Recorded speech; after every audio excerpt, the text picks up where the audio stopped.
Halo semuanya, selamat datang di channel yang tidak layak untuk dihina ini. Sebelum kita mulai, atur posisi santainya, bakar rokoknya, seruput kopinya, dan mari kita berhayal.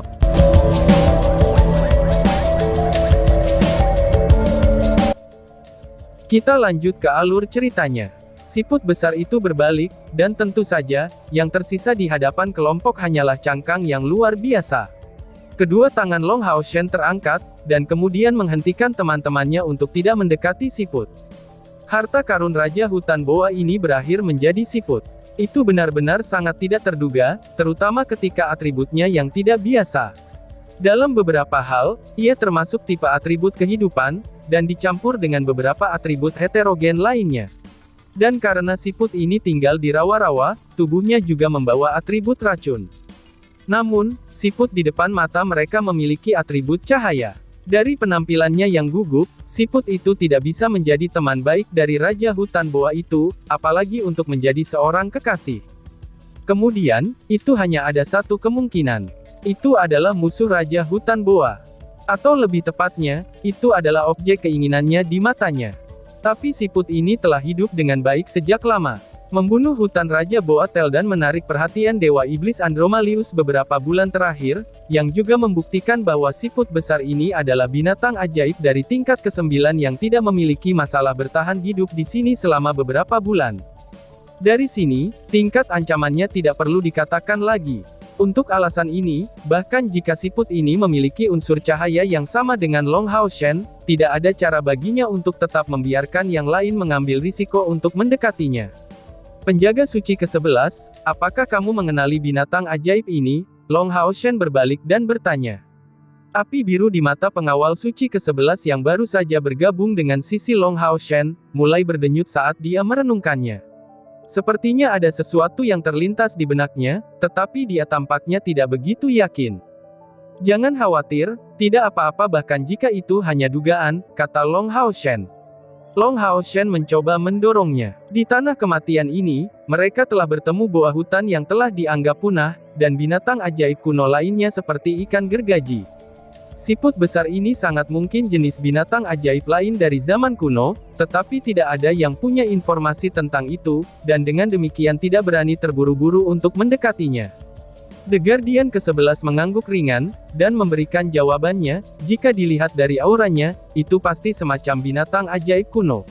Itu harusnya menjadi binatang suci bintang cahaya, tapi aku tidak tahu banyak tentang mereka, si ke-9 mungkin tahu sedikit tentang itu, jawab penjaga ke-11. Mendengar nada hormatnya terhadap pengawal suci ke-9, Long Hao Shen tampak terharu. Penjaga ke-11, meskipun kamu sesama penjaga suci, mengapa kalian bertiga sangat menghormati penjaga ke-9? Seolah-olah kamu tidak memiliki status yang sama, tanya Long Hao Shen. Pengawal suci ke-11 terkejut, tetapi masih memberikan jawaban dari pertanyaan Long Hao Shen. Status kami tidak sama. Guru hanya memiliki 9 penjaga suci yang mengikutinya untuk waktu yang lama, semuanya adalah elit dari generasi mereka, dan mereka semua dapat dikalahkan dalam pertempuran oleh guru, penjaga ke-10, ke-12, dan aku sendiri, adalah pelayan yang diterima olehnya.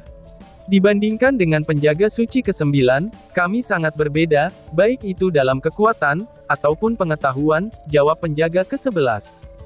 Long Hao Shen mendapatkan sekilas pemahaman ini, jadi semuanya benar-benar seperti itu. Pengawal suci ke-9 itu memang jauh lebih kuat dari 3 penjaga suci lainnya. Pada saat yang sama, ia mulai menjadi lebih berharap tentang menara keabadian. Dengan bantuan yang mereka miliki dari 4 penjaga suci yang hebat ini, kekuatan tim mereka secara keseluruhan hampir bertambah beberapa kali lipat. Jika mungkin baginya untuk mendapatkan tambahan dari seluruh penjaga suci, kekuatan macam apa itu? Pada saat itu, dia pasti telah mencapai tingkat ke-9. Jika itu sama untuk para penjaga suci, maka bahkan Dewa Iblis biasa pun tidak akan menjadi masalah bagi mereka. Namun, Long Hao Shen juga memikirkan kembali kata-kata Ye Xiaolei kepadanya. Apapun itu, dia tidak bisa memasuki lantai terakhir menara keabadian. Kalau tidak, dia akan dikendalikan oleh degenerasi jahat Elux yang tertidur, pikir Long Hao Shen. Tolong bawa penjaga suci ke-9 ke sini, sehingga kita dapat melihat apakah dia tahu binatang ajaib macam apa ini. Sekarang jelas bukan saatnya untuk merenungkan tentang menara keabadian. Long Haoshen bukannya langsung memanggil pengawal suci ke-9 di sini, untuk melihat apakah dia memiliki gagasan tentang jenis binatang ajaib siput ini. Secara keseluruhan, gua itu tidak terlalu dalam. Beberapa saat kemudian, pengawal suci ke-9 tiba dengan langkah keras di sisi Long Haoshen. Tapi dia tiba-tiba menjadi kaku ketika melihat siput besar itu, dan bahkan jiwanya yang memiliki kekuatan besar, yang berdenyut di matanya tampak membeku.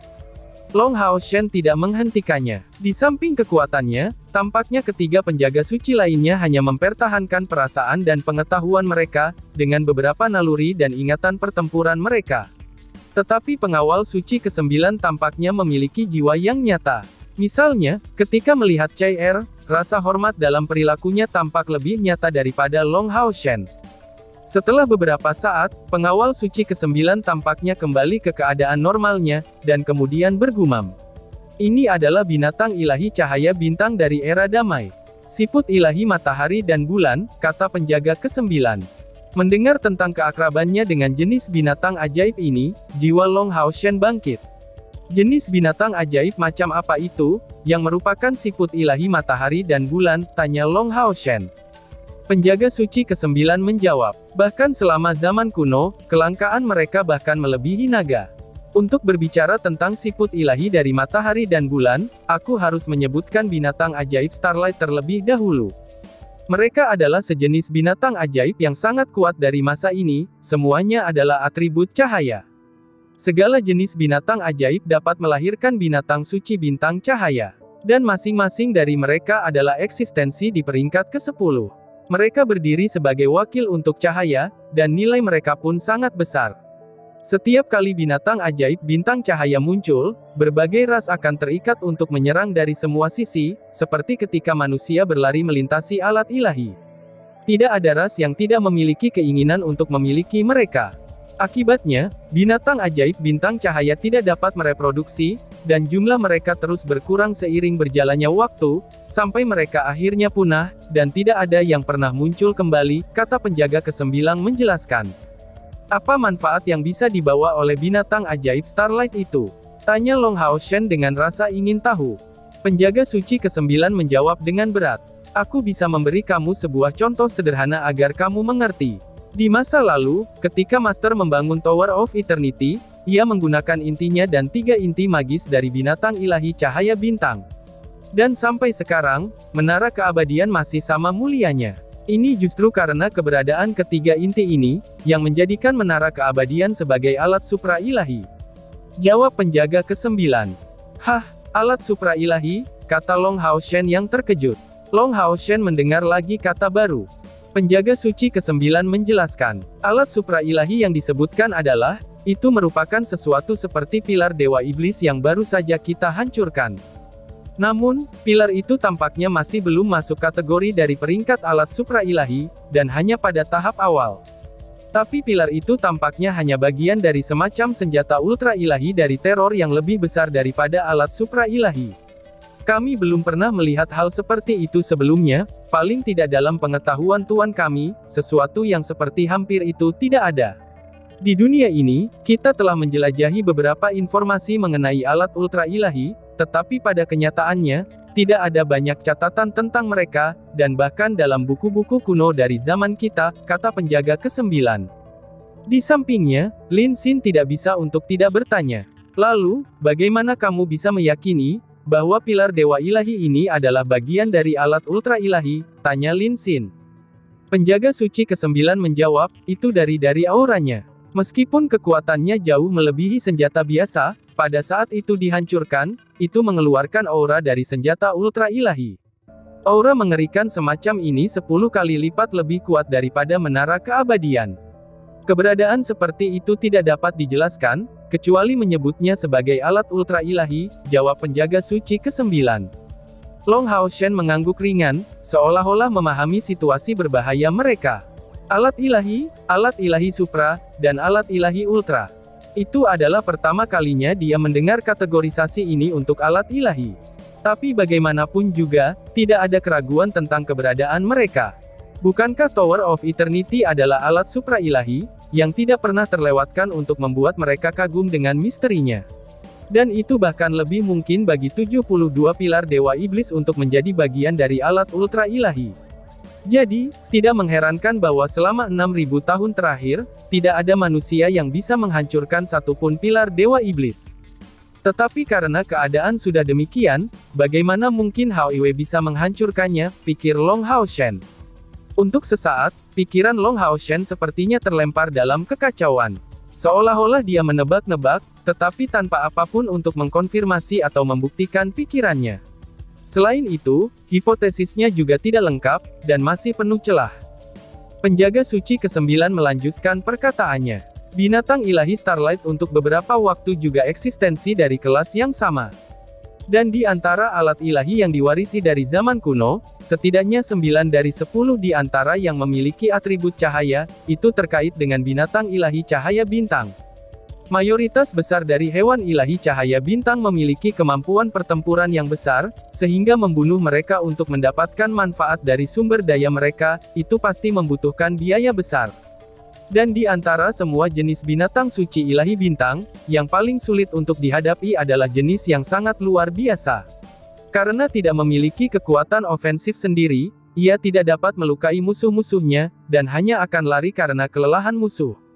Siput ilahi cahaya bintang di depan mata kita adalah jenis binatang suci bintang cahaya ini, binatang ajaib yang tangguh yang dekat dengan pertahanan yang tak tertandingi. Dan karena binatang itu tidak dapat menyerang, di antara binatang suci bintang cahaya, binatang itu dikenal sebagai yang paling damai, kata penjaga suci ke-9. Han Yu dengan cekatan mengajukan pertanyaan, binatang itu tidak bisa menyerang, lalu tidak bisakah kita menangkapnya, dan kemudian memikirkan cara untuk menanganinya, binatang itu cepat atau lambat akan menunjukkan celahnya, tanya Han Yu. Penjaga suci ke-9 menggelengkan kepalanya dan menjawab. Pertahanan siput matahari dan bulan adalah satu-satunya alasan, mengapa ia dipuji sebagai sisa yang abadi. Tidak hanya memblokir sebagian besar serangan, binatang itu juga dapat meniadakan efek negatif apapun. Dalam sejarah zaman kuno, siput matahari dan bulan dikatakan telah muncul 3 kali, tetapi hanya satu yang dibunuh. Saat itu, ia menghadapi alat supra ilahi yang berspesialisasi dalam serangan, dan tidak dapat menggunakan pertahanan puncaknya dari awal pertempuran, karena dia diserang oleh kejutan yang besar. Dan itu adalah satu-satunya siput matahari dan bulan yang mati. Dan setelah memakan daging siput ilahi matahari dan bulan, yang maha kuasa dapat memerintah dunia selama 1000 tahun. Itu adalah kerabat naga, yang menjadi naga ilahi raksasa setelah memakan siput matahari dan bulan. Tapi tahukah kamu, bagaimana kekuasaannya berakhir? Di antara Starlight Divine Beast, siput suci matahari dan bulan memiliki status yang sangat istimewa. Hampir 1000 tahun setelah naga suci raksasa pertama kali muncul, siput matahari dan bulan muncul. Dan pada saat yang sama muncullah manusia seperti Tuan dan kamu. Dengan siput ilahi dari matahari yang bertindak sebagai tamengnya, ia akhirnya membunuh naga suci raksasa itu, dan mulai dari titik itu, manusia akhirnya mulai mengungkapkan kecemerlangan mereka, dan memulai prosesnya untuk menyatukan seluruh benua, jawab penjaga suci ke-9. Hah, seorang manusia seperti aku, kata Long Hao Shen yang terkejut. Mata Long Hao Shen menyala dengan cahaya ketika bertanya. Apakah kamu ingin mengatakan bahwa itu adalah dewa yang dipilih, tanya Long Hao Shen. Pengawal suci ke-9 dengan ringan menggelengkan kepalanya dan menjawab. Di zaman kuno, tidak ada sebutan dari dewa pilihan. Manusia itu hanya seperti binatang buas, hanya setelah memerintah dunia, mereka mulai dipuji sebagai keberadaan kelas yang lebih tinggi. Jika ini adalah zaman kuno, kamu akan disebut Starlight Divine Beast, jawab penjaga suci ke-9. Hah, tidak hanya Long Hao Shen, tetapi anggota seluruh pasukan berteriak kaget. Pengawal suci ke-9 yang menyatakan, bahwa Starlight Divine Beast adalah dewa pilihan dari Dewi Cahaya, adalah sesuatu yang tidak diharapkan oleh siapapun. Tidak mengherankan, bahwa Long Hao Shen memiliki perasaan ramah saat masuk. Dan setelah datang ke sini, mereka semua mulai memiliki perasaan bahwa aura yang menyebar dari siput ilahi matahari itu, tampaknya mirip dengan Long Hao Shen. Tingkat kemurnian energi spiritual mereka tidak jauh berbeda, dan dalam beberapa hal mereka adalah keberadaan yang sama, dan hanya rasnya saja yang berbeda.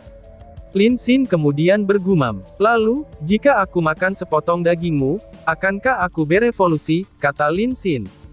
Penjaga suci ke-9 langsung menjadi sedingin es, dan berkata dengan marah. Ingin menyakiti Master ya, mati saja kau, kata penjaga suci ke-9. Lin Xin buru-buru mengklarifikasi sambil tersenyum. Aku hanya bertanya karena penasaran, tidak sampai melakukannya kok, hehehe, balas Lin Xin. Pengawal suci ke-9 menggelengkan kepalanya dan berkata, hanya dengan memakan seluruh tubuh Tuan, kamu bisa mewarisi darah binatang suci bintang cahaya, kata penjaga suci ke-9. Tiba-tiba CR berkomentar, lebih baik kita sebut saja mereka yang dipilih Tuhan. Sungguh, istilah binatang buas sangat tidak enak didengar, kata CR.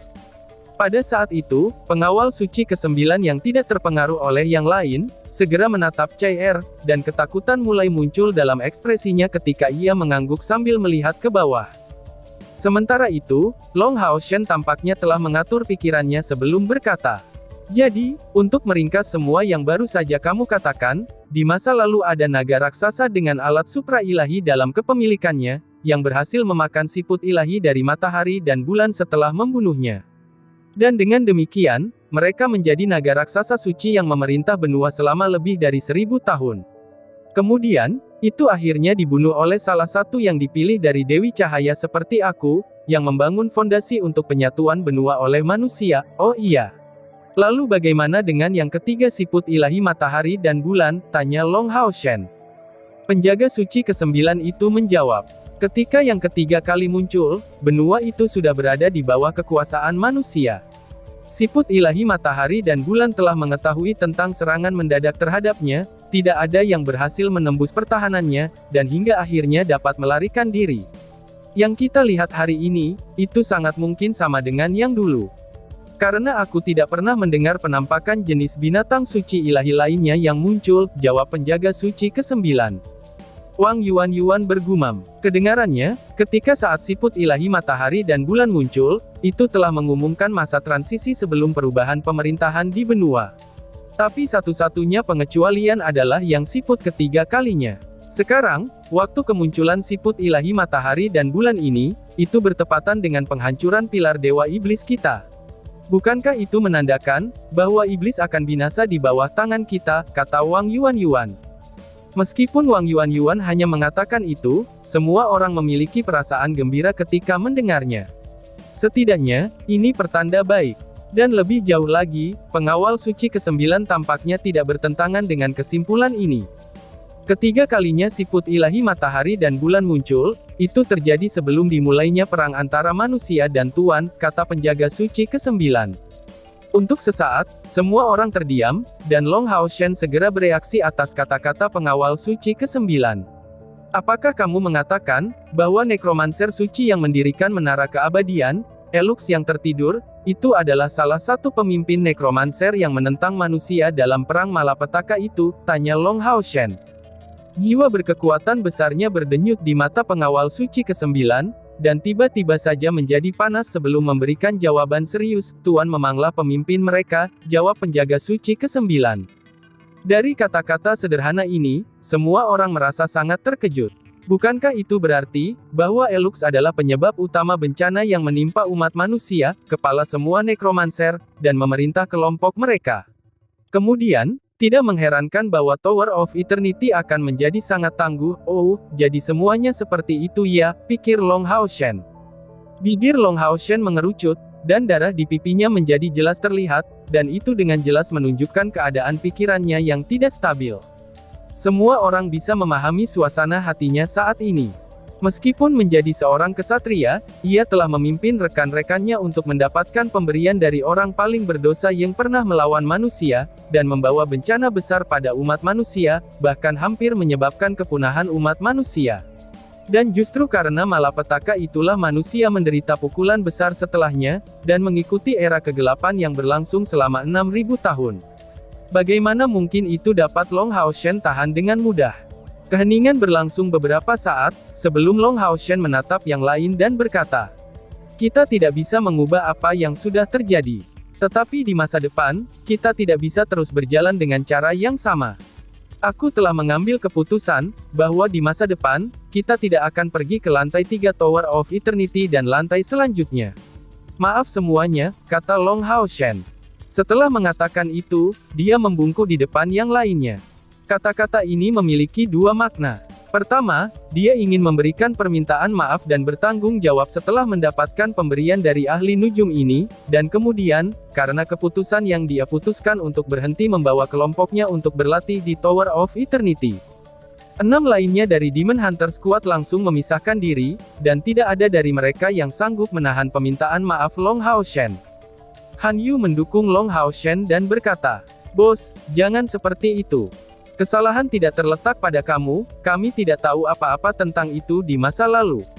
Selain itu, semua yang telah kamu lakukan, itu dilakukan demi tim. Kamu tidak salah. Kami akan mendukung keputusan kamu dengan semua yang kami miliki. Dan kamu tahu, kami belum melakukan apapun yang akan bermanfaat bagi para ahli nujum, dan kami hanya mendapatkan bantuannya saja. Di sisi lain, kita sudah menyingkirkan satu pilar Dewa Iblis. Dari semua yang telah kita lakukan, kita dapat memiliki hati nurani yang bersih, hingga sedemikian rupa, sehingga kita dapat mengklaim diri kita layak untuk berdiri di tanah yang sama dengan rekan seperjuangan," kata Han Yu. Kata-kata Han Yu sangatlah menyentuh saat ia mencengkeram erat lengan Long Hao Shen. Jika Long Hao Shen dapat diperlakukan sebagai pendosa bagi kemanusiaan, lalu siapa di dunia ini yang bisa disebut layak? Mengambil napas dalam-dalam, Long Hao Shen memberikan pandangan tulus kepada rekan-rekannya. Wajahnya yang tegang berangsur-angsur mereda, dan setelah menghela nafas, dia menyatakan, "Ayo kita pergi," kata Long Hao Shen. "Uan, lalu bagaimana siput ilahi matahari dan bulan ini?" tanya penjaga suci ke-9 yang bereaksi dengan bersemangat. Tidak peduli di era mana, siput ilahi matahari dan bulan adalah harta yang mutlak. Tapi melihat ekspresinya, Long Hao Shen sebenarnya tampak bersedia melepaskannya. Long Hao Shen menjawab dengan tenang. Raja hutan Boa sudah mati, sehingga ia tidak memiliki musuh lagi. Mungkin tinggal di tanah kematian ini adalah tempat paling aman untuk binatang itu. Menurut kata-katamu itu, aku ini seperti binatang suci bintang cahaya. Bagaimana mungkin aku bisa membahayakannya? Yang bisa aku lakukan hanyalah berharap, bahwa binatang itu akan memberi manusia keberkahannya dalam mengalahkan Demon King, sehingga benua itu dapat memulihkan kilauannya, kata Long Hao Shen. Masalah menara keabadian telah menjadi pukulan fatal bagi mereka, tetapi yang lebih pentingnya, setelah mengetahui tentang anteseden dari siput matahari dan bulan ilahi ini, keinginannya untuk mendapatkannya sudah tidak ada lagi. Tidak ingin mendapat masalah karena memiliki harta, Long Hao Shen sampai pada kesimpulannya, bahwa ia tidak memiliki kemampuan untuk melindungi siput ilahi matahari dan bulan. Meskipun kultivasinya tidak rendah lagi, dibandingkan dengan kekuatan besar sejati, ia masih sangat kurang. Mengenai memakan siput matahari dan bulan ilahi ini setelah membunuhnya, itu adalah sesuatu yang bahkan tidak dipikirkannya sedikit pun. Pertama-tama, Long Hao Shen tidak akan membahayakan binatang ajaib yang tidak mengancamnya dengan cara apapun, tetapi bahkan jika ia memiliki niat untuk melukai yang satu ini, ia tidak akan mungkin bisa menempatkan dirinya melalui tindakan itu. Tanpa diragukan lagi, Raja Hutan Boa menggerogoti otaknya cukup banyak setelah menemukan siput ilahi matahari dan bulan yang berbaring di sini, tetapi tidak mendapatkan balasan yang diinginkannya. Kalau tidak, dia akan lebih dekat dengan tingkatan Raja Naga. Melihat Long Hao Shen pergi, rekan-rekannya mengikuti tanpa ragu-ragu. Long Hao Shen saat ini sebenarnya berada pada kondisi pikiran terlemahnya. Sekarang adalah saat di mana dia paling membutuhkan bantuan rekan-rekannya. Bahkan pikiran terbesar Lin Xin adalah, tidak memberikan pandangan sekilas ke siput ilahi matahari dan bulan. Pengawal suci ke-9 berdiri di belakang. Pada saat itu ia menoleh ke belakang, lalu menatap siput ilahi matahari dan bulan yang besar sebelum melirik Long Hao Shen, jiwa di matanya mulai berdenyut tiba-tiba. Siapa yang bisa acuh tak acuh saat melihat keberadaan seperti siput ilahi matahari dan bulan di sini, dan secara sukarela melepaskannya. Bahkan tuan lamanya, Elux, itu tidak akan pernah bisa melakukan hal itu. Memikirkan kembali tentang Elux, tubuh pengawal suci ke-9 mulai bergetar, seolah-olah mengingat beberapa pengalaman yang menakutkan. Kemudian, dia menundukkan kepalanya dengan sedih dan mengikuti yang lainnya di luar. Sebenarnya, di dunia ini tidak ada hal yang benar untuk dilakukan, dan tidak ada kesalahan mutlak. Bahkan selama masa itu, malapetaka para ahli nujum itu sangat memalukan. Orang-orang yang memulihkan kemanusiaan akhirnya dibingkai sebagai musuh terbesar mereka, dan dimusnahkan oleh tangan mereka. Siapa yang tidak akan mendesah saat mendengar ini? Suara tanpa sosok tiba-tiba bergema di tengah-tengah tanaman merambat, dan membuat Long Hao Shen hampir bereaksi secara langsung untuk mengeluarkan dua pedangnya. Siput ilahi matahari dan bulan yang keluar dari cangkangnya di beberapa titik, memiliki sepasang mata hitam pekat ketika menatapnya. Penampilannya sangat lembut, dan sepasang tanduk lembut muncul di atas kepalanya. Long Hao Shen kaget. "Apakah kamu yang berbicara?" tanya Long Hao Shen. Siput ilahi matahari dan bulan mengangguk pada Long Hao Shen, seolah-olah itu adalah manusia. "Benar, itu aku," balas siput ilahi. Long Hao Shen memalingkan kepalanya, dan rekan-rekannya secara refleks berdiri dan berjaga di sekitarnya. Betapa mengejutkannya, bahwa siput ilahi matahari dan bulan bisa berbicara dalam bahasa manusia. Long Hao Shen mengarahkan pandangan bersemangat pada siput ilahi matahari dan bulan. "Aku tidak mengerti kata-kata kamu barusan," kata Long Hao Shen. Siput ilahi matahari dan bulan memberikan jawaban yang antusias. Bakat bawaan seseorang bukanlah sesuatu yang abadi. Segala sesuatu yang didapatkan setelah lahir, itu pasti akan memengaruhinya. Hal yang sama berlaku untuk Scions of Light yang dipilih, mereka juga bisa dipengaruhi oleh sifat buruk dari dunia luar. Bahkan hati yang paling murni di dunia ini, itu dapat terinfeksi olehnya, kata siput ilahi. Dan tiba-tiba saja bersambung. Sekian dan terima kasih banyak.